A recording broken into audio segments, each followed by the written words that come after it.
cơn sóng mơ hồ.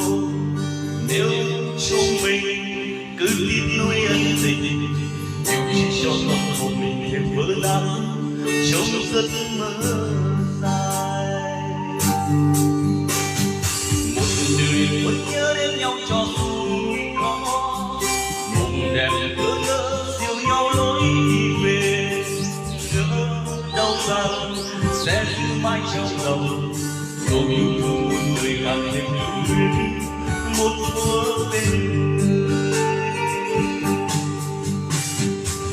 tình thì vác đã trôi vào quên lãng, vì yêu cũng chỉ là cơn sóng mơ hồ.